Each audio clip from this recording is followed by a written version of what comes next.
I think one of the main reasons I should be the next Food Network star is I think I have the perfect balance of confidence and humility. My job here at Hy-Vee is I'm a retail chef, which is basically a demo chef. And basically what I do all day is I have a little station there in between the meat and seafood departments, and all I do is cook all day and talk to people about it. I describe the dishes, I hand out recipes, I answer people's questions. So I'm very comfortable, cooking and talking at the same time and answering people's questions, and I think that goes pretty smoothly for me. But again, being humble, I know this is something new, and I'm willing to take direction, and I'm willing to learn. I have a great thirst for knowledge. I'm always liking to learn and learning new cooking techniques and dishes and things. That I think that is a good balance for someone who wants to be on the Food Network. Having the confidence to be in front of the camera, yet still humble enough to learn more and to take direction. So.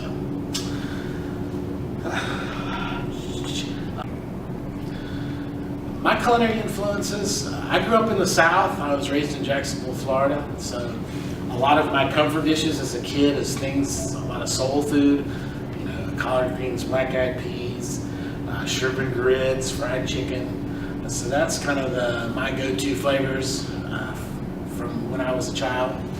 I also worked as a wok chef for several years, so I really love Asian flavors. A lot of things I do have an Asian feel or an Asian flavor to them, especially like Thai and Vietnamese. Those Southern Asian flavors are really some of my favorites.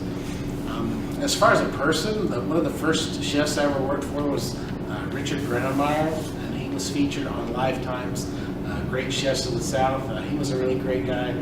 One of the first people to teach me the importance of using quality ingredients and giving the customer a great dish, and also treating your people really well. He really treated me well as an employee, and that's something that I've tried to do with people that I work with throughout the years. But again, I love food. I love great flavors, and I really try to apply those things that I know to making some of these special dietary needs. Why did I choose to be on Alton Brown's team, and that's what I'm hoping for? I think Alton Brown and I have a lot in common. We both grew up in the South. We're both what I would term intellectuals. Both of us seem to have a strong foundation in our faith. We're both pretty religious people from what I've read about him. And I think we both kind of have a quirky sense of humor too. And you'll see that more as you're around me. But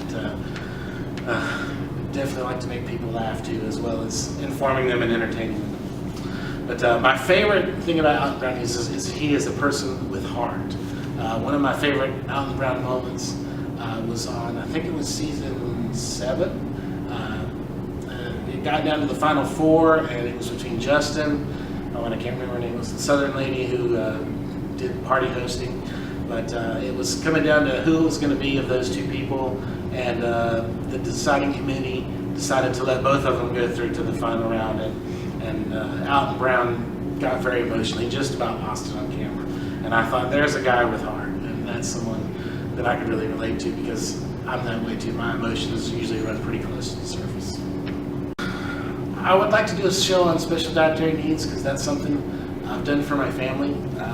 We have a daughter that's autistic, and we found out when she was about 2 years old, and she was having a lot of difficulties, and we looked into what things we could do for her to help her out. And one of the things we came across was doing gluten-free cooking, so we tried that. And this was back before there really was all these gluten-free products out there, so we came up with our own rice flour mix, and we got to do a lot of experimenting. We've made just about everything we can gluten-free, and through the years, for other friends and neighbors and clients, we've done dairy-free, diabetic cooking, vegan, vegetarian, and I am lucky enough to not have any of those food issues. I can eat pretty much anything, and so I want the people that I cook for to be able to enjoy the same kind of foods I do. So I really try to make something special for people, that's something that tastes really great, really fresh, be healthy for them, but still meet their dietary needs, because that's the worst, when you have to eat something that makes you not feel well. So I think that's something that we don't see a whole lot of on the Food Network, and I'd really like to bring that, because there's a lot of people out there that need it, and I think it would be a great addition to the